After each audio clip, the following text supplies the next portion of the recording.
glorificado. Com a ajuda de Deus, irmãos, quero agradecer a Deus estar aqui junto com todos vós, canal de evangelismo Irmão Raul Simões.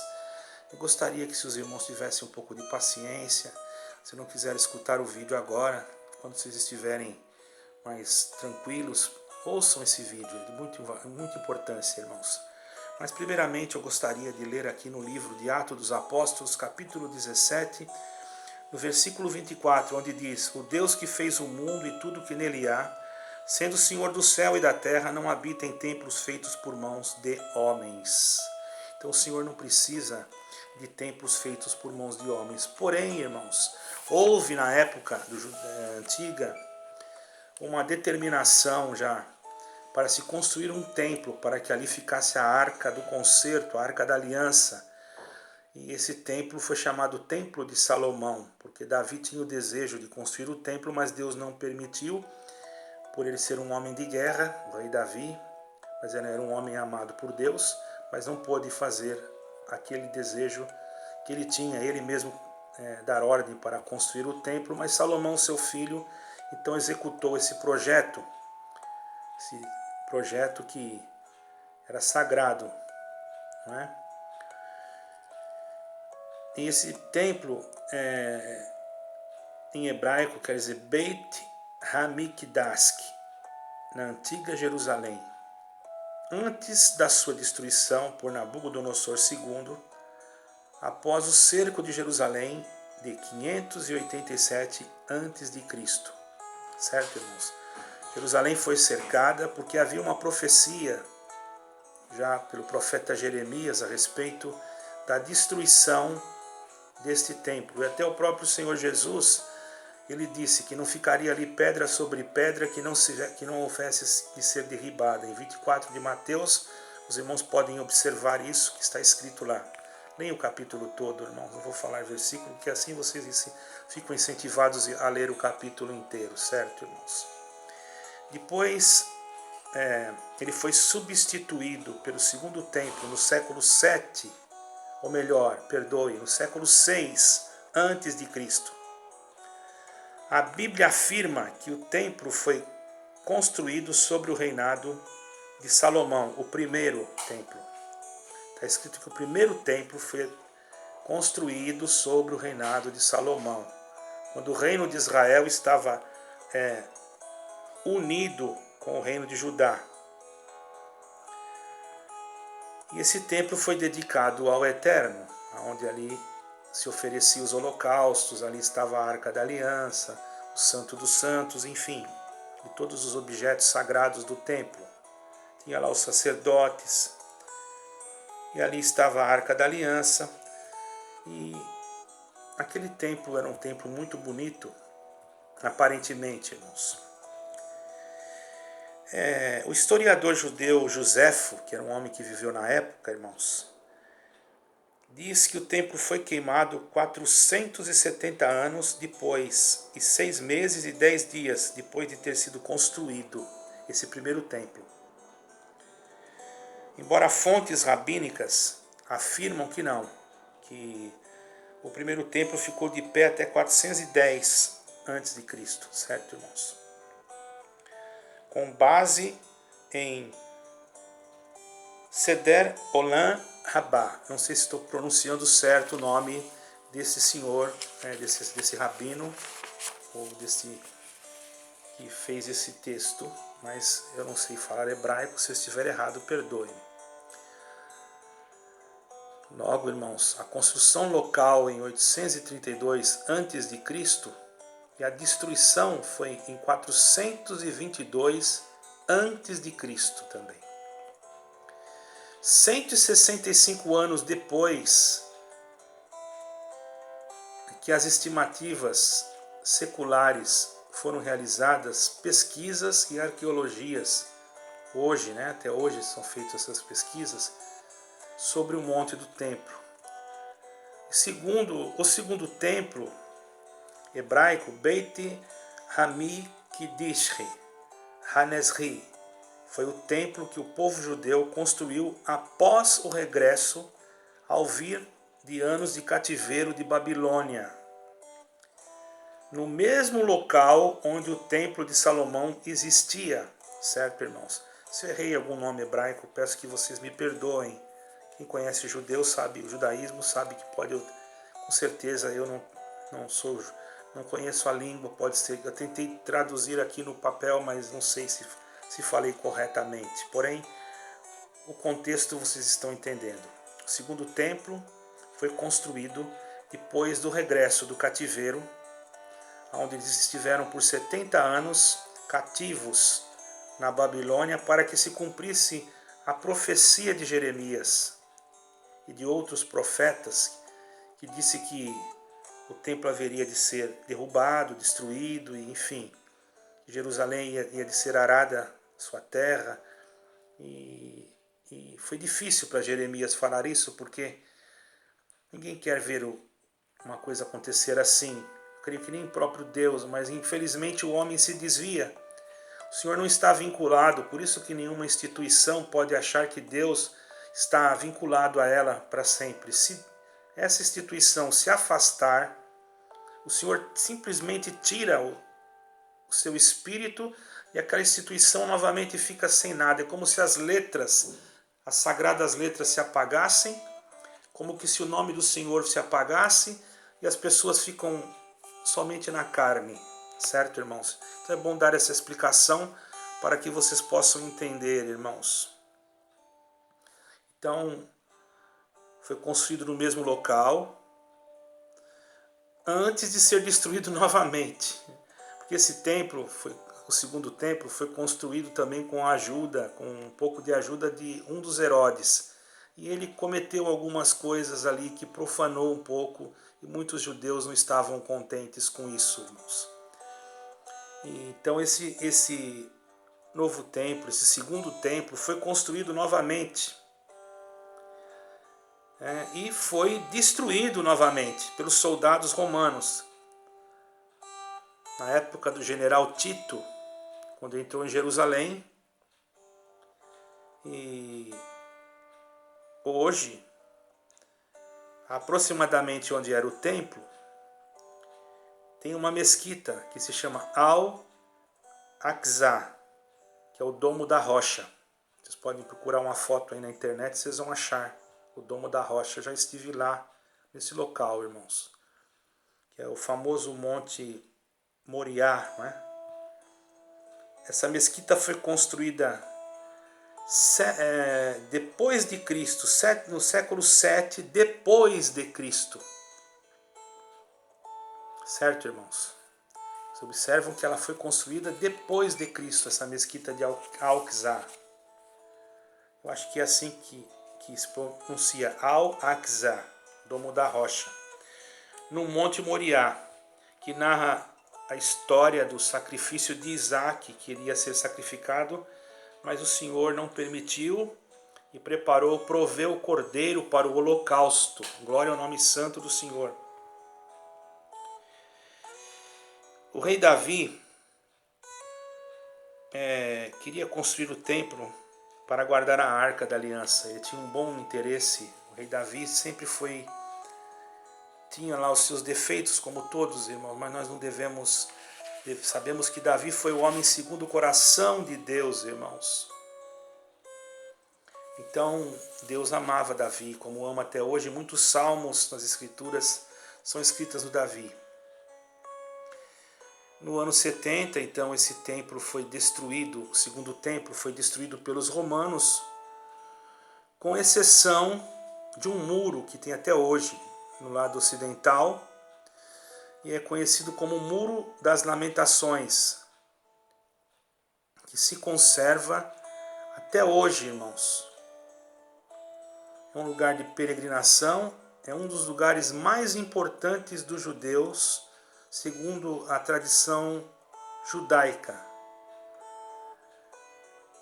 Eles estão agora planejando construir o terceiro templo para aguardar o Messias, que eles não acreditaram que o nosso Messias, o Yeshua HaMashiach, que é aquele Messias que nós cremos, que já veio, morreu e ressuscitou, eles não acreditam, muitos deles, embora muitos judeus messiânicos já creem em Jesus Cristo, que seria Yeshua HaMashiach, que foi transliterado para o grego Jesus e para a nossa língua portuguesa e latina Jesus. Quer dizer, o nome não pode ser traduzido, mas pode ser transliterado. É como se eu falasse John e falasse João. Mesmo o meu nome em Israel, eles não conseguem pronunciar direito, porque eu chamo Raul e muitos não conseguem falar, não conseguem, é difícil. Até para nós falarmos o hebraico, eu estive fazendo estudo, a gente tem que falar mais na fonética aqui, mais na garganta. Por isso que até falar a gente dá para conseguir falar alguma coisa, mas escrever é um pouco complicado, eles escrevem de outro lado. Mas é uma das línguas mais antigas. Dizem que o Senhor Jesus falava o aramaico, mais antigo ainda, a língua do Senhor. Certo, irmãos? E houve muitas e muitas profecias antes disso acontecer, mesmo no capítulo 26 do profeta Jeremias, até o verso 11. Jeremias falou sobre a destruição do templo, ele correu até risco de vida, vocês podem ler lá em Jeremias 26, até o verso 11. Vocês vão ver que ele correu risco de vida, mas o Senhor, o Eterno, livrou, usando-se de um dos seus servos, livrou ele de morrer. Porque os próprios sacerdotes religiosos da época queriam tirar-lhe a vida. O templo já estava profanado, irmãos. Deus já não estava se agradando mais das ofertas. Ainda hoje, irmãos, por isso que nós temos que tomar cuidado para não deixar profanar, irmãos, aquilo que nós já recebemos. Hoje o templo do Espírito Santo é nosso coração. O livro de Isaías diz claro, irmão, não tem mais templo, não tem mais sacerdote, irmão, aqui na terra.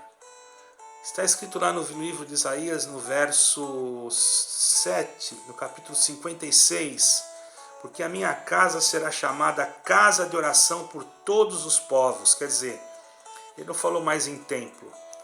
E o Senhor Jesus disse, eu não habito em templos feitos pelas mãos dos homens. Mudou tudo. O Senhor Jesus não habita em templos feitos por a mão dos homens, ele habita no nosso coração. Então nós somos o templo do Espírito Santo. A igreja é um conjunto de pessoas que se reúnem. Essa palavra igreja vem do grego, irmão, eclésia, se eu não me engano é assim.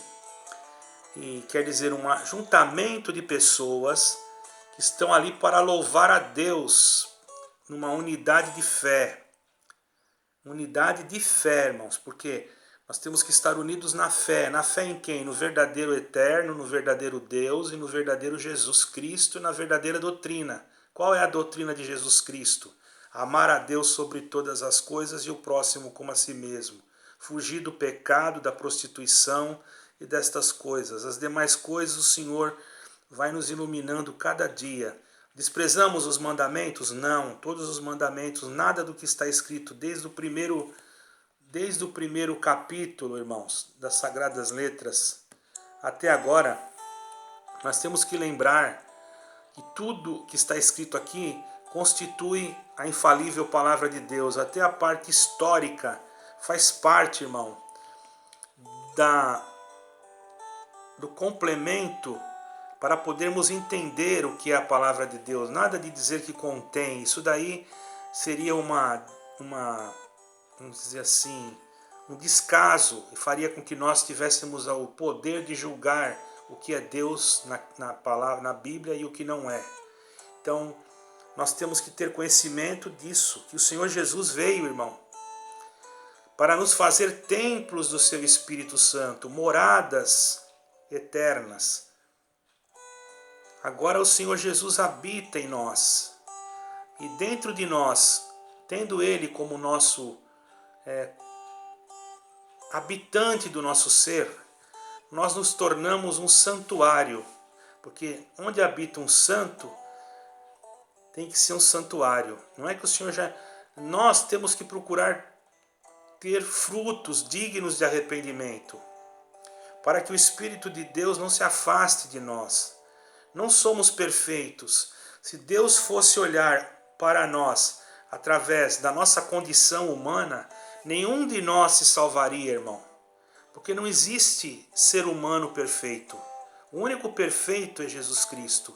Nós somos salvos pela misericórdia da cruz. O Senhor Jesus, ele nunca deixou de defender alguém, irmãos. Ele sempre, em todos os momentos em que ele viveu aqui na terra, como pessoa física, humana, embora fosse santo, sagrado, imaculado, diferente de todos nós que fomos gerados em pecado, ele foi gerado pelo Espírito Santo. O Senhor Jesus, ele nunca deixou de defender alguém. Você pode ver que todo aquele que chegou a ele pedindo misericórdia, ele usou uma palavra de misericórdia. E quando era preciso repreender, ele repreendia. Mas quando chegou o momento dele poder se defender a si próprio, ele permaneceu em silêncio. Vocês já perceberam isso? Ele não se defendeu. Por quê, irmãos? Eu vou explicar para vocês por quê. Está escrito. Um grande pregador escreveu isso. Eu até anotei aqui. O grande pregador é o Senhor Jesus, mas um pregador escreveu. Eu anotei aqui porque achei importante. A tolerância calma responde perguntas mais que conclusivamente do que a eloquência mais arrogante.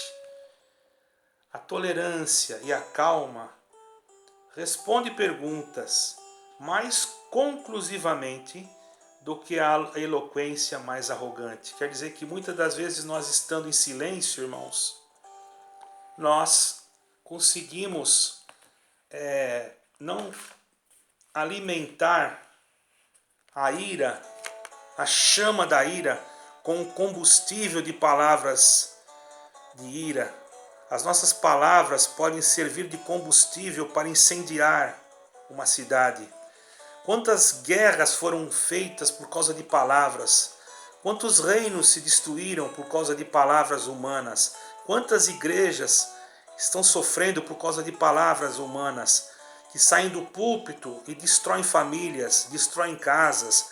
Então, irmãos, não se alinhemos a estas coisas, essas pregações que destroem, que trazem a perversidade, o ódio, a xenofobia, irmãos. Vamos nos ligar em Cristo. Ele é a paz, Ele é o amor, Ele é a sinceridade, Ele é a verdadeira graça, Ele é o verdadeiro amor. Sem Ele, nós não temos vida, só Ele que pode dar a vida para nós.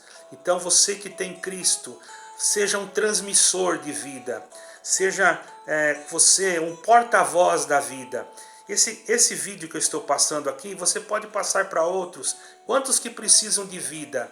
E através desse vídeo poderá receber a vida de Cristo. Porque quando o Senhor Jesus entra no templo, entra no coração de alguém, Ele limpa, Ele purifica. E o que tem dentro daquele coração sai pela boca. E quando nós vamos numa igreja ou numa casa de oração, nós vamos para louvar a Deus, nós vamos para glorificar a Deus. E se não tivermos lugar nenhum para nós nos congregarmos, os apóstolos se congregavam nas beiras dos rios, debaixo de árvores e dentro de cavernas, mas ali era uma igreja que servia a Deus com intenção única, não de aparecer para multidões, mas para que o nome de Deus fosse glorificado. E que esta palavra, irmão, permaneça dentro de você e que você possa compreender que hoje você, como templo do Espírito Santo, tem uma missão de evangelizar e de falar de Jesus Cristo para que outros templos sejam limpos e que o Senhor possa tirar deles aquilo que não presta e habitar dentro deles. Deus seja sempre glorificado. Amém e amém.